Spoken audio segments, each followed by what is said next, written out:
যে পরকীয়া করলে কোনো কিছু তাকে পাথর ছুঁড়ে মারা হয়, যে দেশের জনগণ আমাকে পাথর ছুঁড়ে মারে এবং আমাকে যত শাস্তি হয় সেই শাস্তি যেন আমাকে দেয়, মাথা পেটে নেব। কোরআন শরীফ তোয়ার পরেও তো বাড়া গেছে, সে গান করছে, মদ খাইছে, সে তো সুইসাইড করে একজন রিয়ামণি দায়ী থাকবি। আসলে রিয়ামণি, নুসরাত এদের দুটোই মনে করেন বা উদ্দেশ্য ছিল আমার সাথে কাজ করে তারা ভাইরাল হবে, উপর দিকে উঠবে, সেটা আমি বুঝতে পারলাম পরে আসে।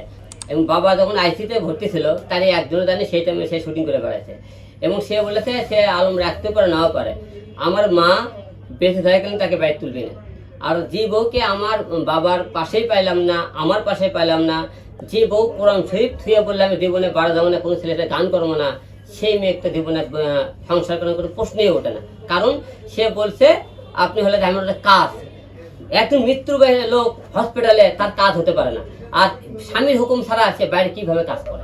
আচ্ছা আলম ভাই, একটা প্রশ্ন আছে আমার, সে যদি কোরআন শরীফ ছুঁয়ে বলে থাকে আপনার কাছে, কোরআন শরীফ ছোঁয়ার পরেও সে কি বারে গেছে কিনা? কোরআন শরীফ তোয়ার পরেও তো বারে গেছে, সে গান করছে, মদ খাইছে, বারে গিয়ে মদ খেয়েছে, সেটার প্রমাণ আপনার কাছে আছে? 100% প্রমাণ আছে।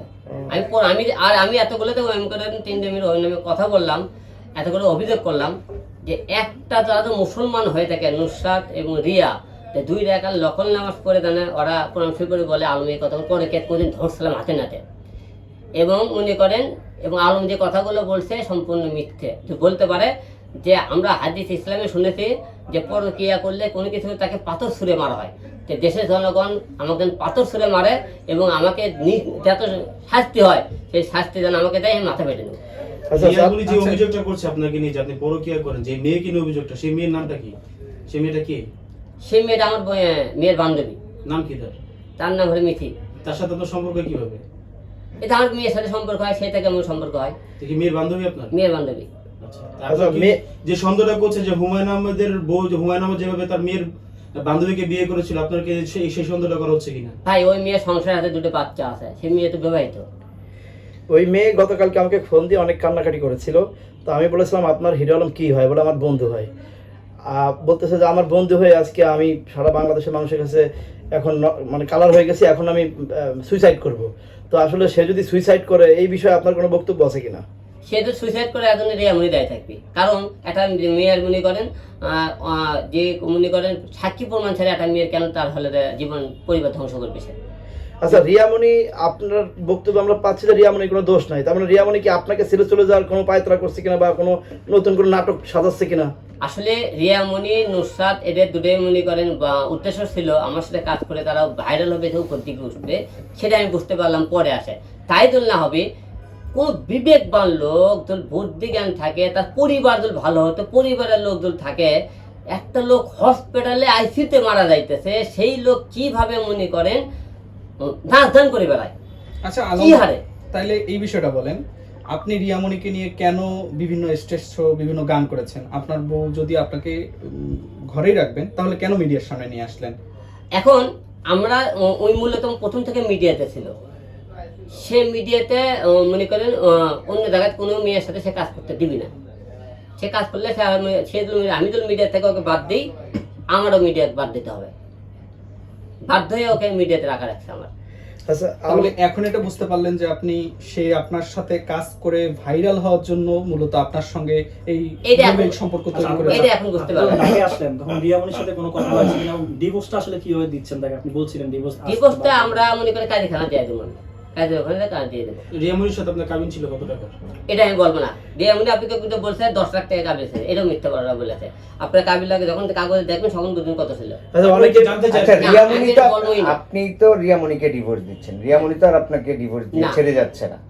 তাহলে মানে ব্যাপারটা এরকম কিনা যে আপনি রিয়ামণিকে নিয়ে ব্যবহার করে এখন নতুন কোনো করছেন, এরকম অভিযোগ আসছে আর কি? রিয়ামণিকে ব্যবহার কি সেরকম? সে বাংলাদেশে কোনো নায়িকা ছিল, ওকে 10 দিন চিনতেছিলেন, সে সাধারণ করে একটা মেয়ে ছিল, আমি নিয়ে, সে আমার সাথে থাকে ভাইরাল হয়েছে, আমি তো তার সাথে থাকে ভাইরাল হইনি। আচ্ছা আলম ভাই, রিয়ামণি আমরা দেখলাম আপনার বাবা যে সময়টাতে তিনি অসুস্থ হাসপাতালে, এই মাঝখানে একটা ছেলের সাথে অভিনয় করছে, মডেলিং বা টিকটক এইগুলো করছে, ওই ছেলেকে আপনার পরিচিত কিনা বা আসলে কোন? ওই ছেলে কোন পরিচিত না, ওই ছেলে এর আগে ওই গান করার জন্য চেষ্টা করছিল ওই ছেলের সাথে। ওই ছেলে তখন সন্ধান পাই, ওই ছেলের সাথে যোগাযোগ ছিল।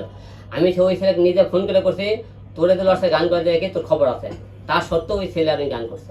আচ্ছা, আমাকে মানেনি তারা। বলছে যে আপনি হুমকি দিয়েছেন, মৃত্যুর হুমকি, এই বিষয়টা একটু বলেন। হ্যাঁ মৃত্যুর হুমকি হ্যাঁ দিয়েছিল। মৃত্যুর হুমকিটা দিছি কোনটা, ওর ভাই আমাকে ফোন দিয়ে করছে আমি শুনলাম তাই বলে মারা গেছে, তে আমি আসতেছি, আমি তোরা দল আমার সামনে আছি, তোদেরকে একেবারে মেরে হেলবো, ফোন করে হেলবো।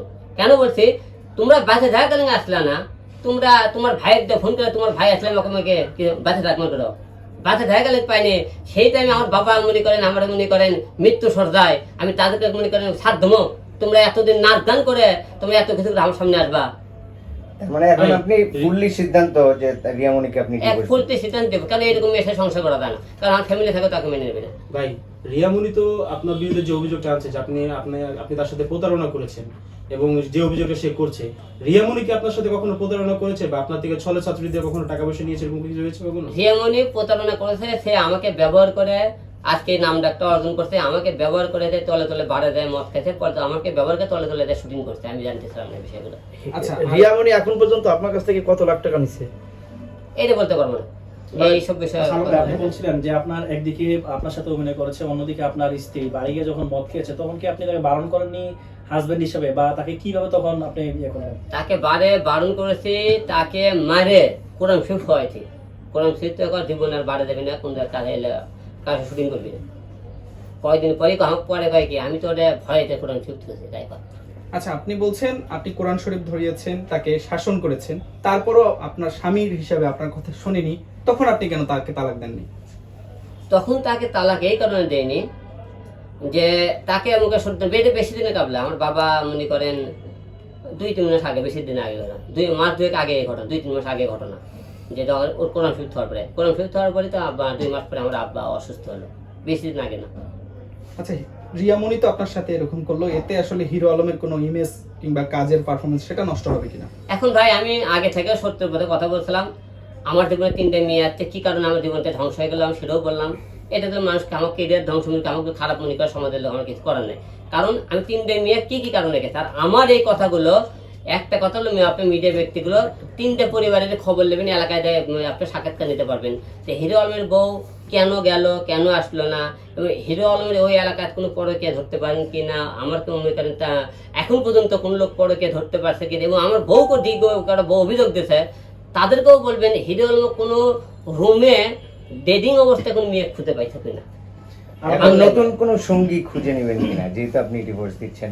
না, নতুন সঙ্গী বলে কাজে আমরা কাজ করতে পারবো, কিন্তু বিয়ে সাথে আমি করবো না এখন, এর মধ্যে বিয়ে সাথে সিদ্ধান্ত নেই। আলম ভাই, অনেকেই বলে যে হিরো আলমের সাথে অভিনয় করলে সে ভাইরাল হয় কিংবা সে অভিনয় জগতে চলে আসে, সেই ক্ষেত্রে আসলে আপনাকেই কেন মেয়েরা টার্গেট করে সেটা একটু বলবেন।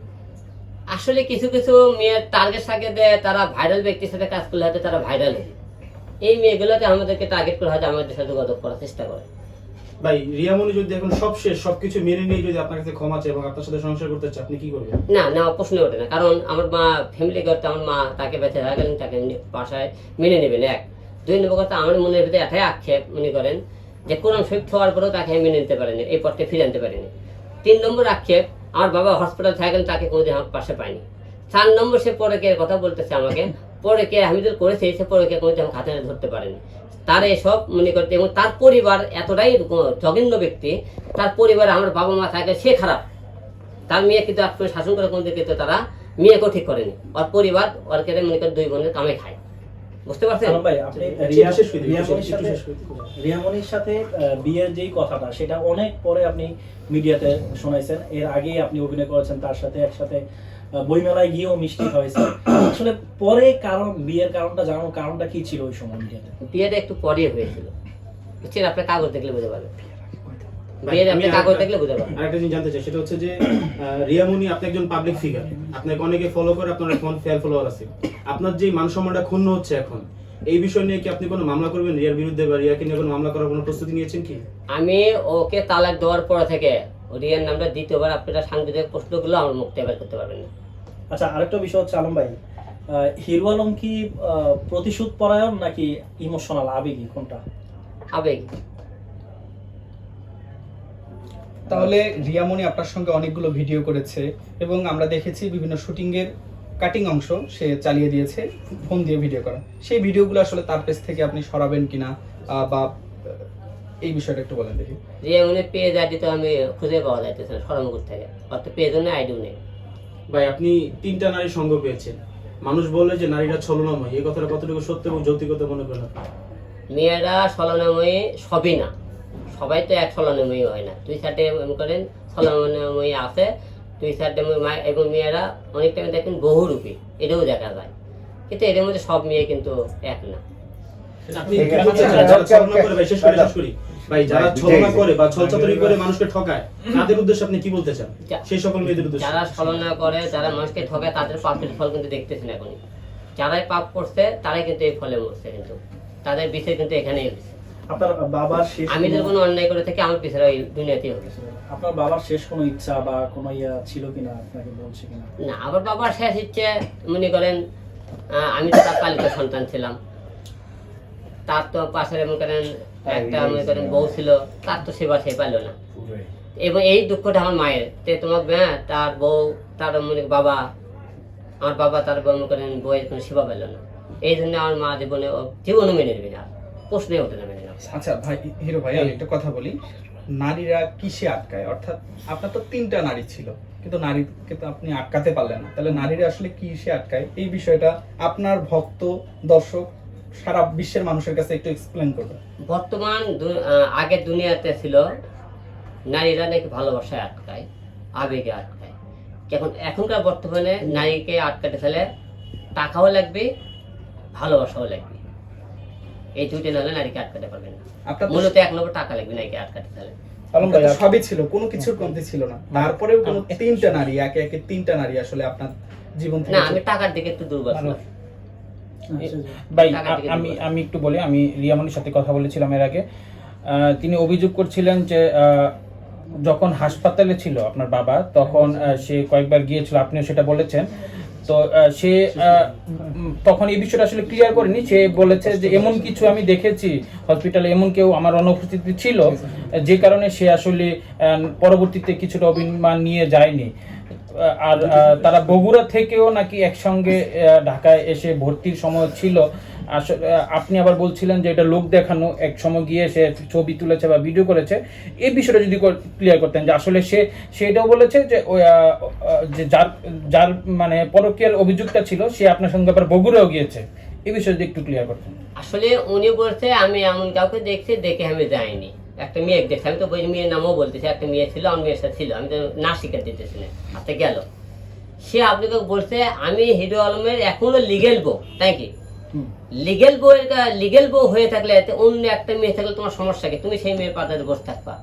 আমার বাবার চিকিৎসা করতে দেয় 24 ঘন্টা, দিনে 1 2 থাকবা, রাতে 1 দিনে মনে কর তুমি আমি থাকবো, রাতে আমার মেয়ে আর ওই মেয়ে থাকবে। অতীত আমরা মানুষ মৃত্যুর বা ব্যক্তিকে বাঁচাতে গেছি, আমরা তো একটু পরকীয়া তো করতে যাইনি। তুমি বউ ওই জায়গায় থাকতে তো একটু পরকীয়া করতে পারতেছিলাম না, তুমি গেলা না কেন? তার পরকীয়া করতে তুমি সুযোগ করে দিচ্ছে কারোর সাথে আমাকে। ভাই যেহেতু সুযোগের বিষয়টা আছে, সেখানে একটা প্রশ্ন করতে চাই যে রিয়ামণি স্বনামধন্য একটা গণমাধ্যমে সরাসরি বলেছে যে আপনার যেহেতু 3টা নারীর সাথে সম্পর্ক বা 3টা বউ আপনার সাথে ছিল, তারপরও তারা আপনার সাথে থাকেনি, এবং রিয়ামণি বলছে যে আপনার সমস্যা আছে। আসলে কি সমস্যার কথা বলেছে, যে কি সমস্যা আছে আপনার, যে সেটা তাতে 3টা বউ আপনার সাথে আমার থাকতে পারলো 3টে না? বউ কি কারণে ছাড়া গেনি, সেটা প্রথম থেকে লাস্ট পর্যন্ত 3টে বউর ব্যাখ্যা দিয়ে দিয়েছে। প্রথমে আপনি ইন্টারভিউটা শুনে নেবেন, এই প্রশ্নটা আপনারা করবেন যে হিরো আলমের বউ 3টে কেন থাকলো না, 3টে বইটা আমি ব্যাখ্যা দিচ্ছি আপনাকে। আলম ভাই, 3 বউর ভিতরে কে সবচেয়ে সেরা ছিল আপনার কাছে? 3 বইয়ের মধ্যে প্রথম বউ সেরা ছিল। আর আছে? লাস্ট একটা প্রশ্ন করি ভাই, হ্যাঁ, এখন পর্যন্ত হিরো আলম কয়টা প্রেম করছে? প্রেমের তো মিডিয়াতে অভাব নেই, অহরহ প্রেম।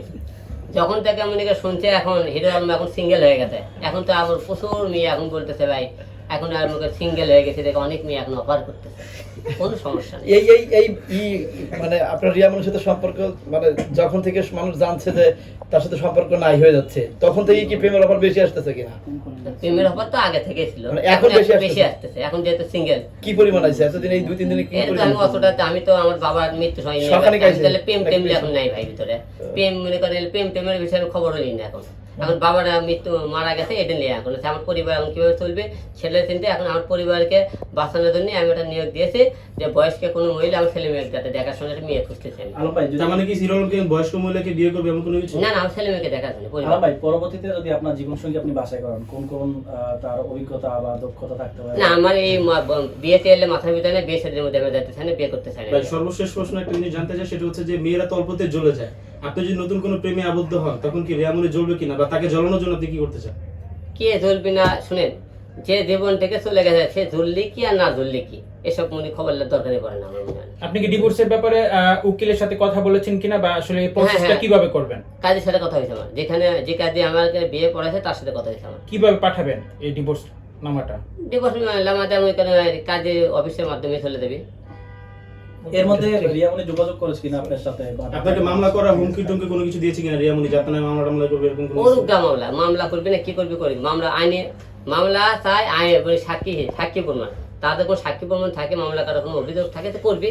আমার তো কোনো কিছু থাকে আমি আদালতে পরে আপনি কথা বলবো, এই নিয়ে পটাশ করবো। আপনি কি তার কাবিলের টাকা সম্পূর্ণ বুঝিয়ে দিবেন যদি তালাক দিয়ে দেন? এখন কাবিলের হয়তো তালাক হয় দুই রকমের, একটা হলে আপনি কাবিলের টাকা বুঝে তালাক দিতে পারবেন, দ্বিতীয় আমরা যখন আপসের মাধ্যমে তালাক হয়ে যায়, এটাও হতে পারে। সে কিন্তু 10 লাখ টাকার কথা অলরেডি বলে দিয়েছে। সে 10 লাখ টাকার কথা বলেছে এবং ইসলামী শরীয়ত মোতাবেক তো বলা আছে যে দেনমোহরের যে টাকাটা আছে সেটা বাধ্যতামূলক দিতেই হবে আপনার, সেখানে আপোষের কোনো কিছু নাই। ভুল আরে ভুল, আপনি কেটে তেল মনে টাকা বাধ্য করে দেওয়া হলো, ওটি লেখা আছে উভয় পক্ষে তো সৎ জ্ঞানে আমরা যদি বলি আপোষ হয়ে যাবো, সেটা কোনো টাকা পয়সা লাগে না। তাহলে কি ইসলামের নথিটা ভুল নাকি আপনি যেটা বলছেন সেটা ভুল? আপনি কাজে করে খানা জিজ্ঞেস কাজে করে বক্তব্য আমি এই কথা বলছি।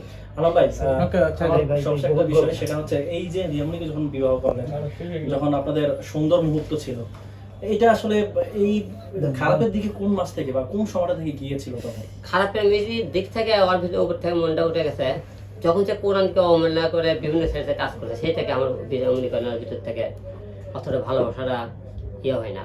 যে আল্লাহর সাথে বেমানি করতে পারে সে কোনদিন মানুষকে ভালোবাসতে পারে। তাহলে সবকিছু ছেড়ে দিয়ে কি এখন হলো 5 ওয়াক্ত নামাজ পড়বে? ইনশাআল্লাহ মুসলিম অবশ্যই নামাজ পড়বো। আচ্ছা। এখন যেদিন ঢাকায় আসে তারই একদিন আগে সে বউরা আব্বার সাথে দেখা করে ঢাকায় আসে, যে আমি আব্বার কাছে আসলো, সে বলছে চিকিৎসার অবস্থাকে, সে আব্বার কাছে ছিল না। রিয়া বলেছে আমি নাকি পরকিয়া করি, বলেছে আমার কথা। আমি তো পরকিয়া করি, পরকিয়া বলতে কি বোঝায় আমি জানি না। আমি পরকিয়া বলতে বুঝি যে আমি এবং আমার মেয়ে একটা যে মেয়ের কথা বলতে, সেই মেয়ের সঙ্গে সেই রুমে আমার কোনো অশ্লীল অবস্থা, কি রুমে ধরছে, কি কোনো পার্কে, কোনো ডেটিংয়ে, যে কোনো জায়গায় ধরলে আমি বুঝলাম নি আমি পরকিয়া করছি। হাতে নাতে আমাকে ধরছে, এবং হাতে নাতে কিন্তু সে ধরতে পারেনি, বরং সে কি করছে, সে সন্দেহ করছে। আমার কথা উনি বলছে কি আমি তোমার লিগেল বউ, তুমি রিয়ামনি আমার তো লিগেল বউ হয়ে থাকো, যে আমি পরকিয়া করলাম, হসপিটালে একটা মেয়ে থাকলো, তুমি সেই মেয়ে কোথা থেকে উঠে দিলে না গে, তুই আমি তুই গেট থেকে যাওয়ার থেকে, তা তো বললো না। সে তো মধ্যে আমার বউকে পরকিয়া মেয়েটাকে বের করে দিল না কেন? এবং আমার 13 বছরের একটা মেয়ে, আমি হসপিটালে থাকি, তো হসপিটালে মেয়ের আমার ওই মেয়ের বান্ধবী তাকে সে বললো যে আব্বা এখানে নিয়ে থাকি, আমি একা একা তোমার ভয় লাগে। আমি ঠিক আছে থাকো। তো আমার সাথে সেই মেয়ের তার বন্ধুত্ব ভালো সম্পর্ক। তো হওয়ার পরে সেই মেয়ে মনে করেন ওখানে থাকলো। আমার বাবার অপারেশন হলো, আইসিতে থাকলো 10 দিন আইসিতে থাকার পরে রিয়ামনি একদিনও যায়নি। এর মধ্যে করছে কি সে বিভিন্ন নাচ করছে, গান করছে, অনেক কিছু করার চেষ্টা করছে। রিয়ামনি ডিভোর্স দেওয়ার হলো বলেছে রিয়ামনি ডিভোর্স দেওয়ার কারণ হলো প্রথমে যখন রিয়ামনি বাড়ে যায়, বিভিন্ন জায়গায় নাচ গান করে, ওরে আমি শাসন করে মানা করি, জীবনে তুমি আমার সাথে ক্যাসাল গন্ডগোল করলে সে বাড়ে যায়, অন্য ছেলেতে গান করে, সে আমি করে এই কাজগুলো করলে না বা কোথা থেকে আর করবো না। তারপরে আরেকদিন মনে করেন করলে কি হঠাৎ মনে করেন কয়েকদিন করে ক্যাসাল হলে আবার আমার কাছে ভাই রিয়ামনি বারে ডান্স করতেছে। আমি রাত বাজে 12টা বাসায় যাই দেখে রিয়ামনি বাসায় নেই। তারপরে যাই দেখি ঢাকা এজেন্সি কটা লোক ধরলে মদ নিয়ে বসে আছে, নাচ করার জন্য রেডি হয়ে আছে। তাই আমি ওই যে ঢাকা এজেন্সি বারের মধ্যে পটাশ করে 2-3টে থাপ্পড় মারলাম। থাপ্পড় মারা বারে করলাম কি রে তুই বলে বাসায় ঘুমাইতেছিস, তুই এখানে গে।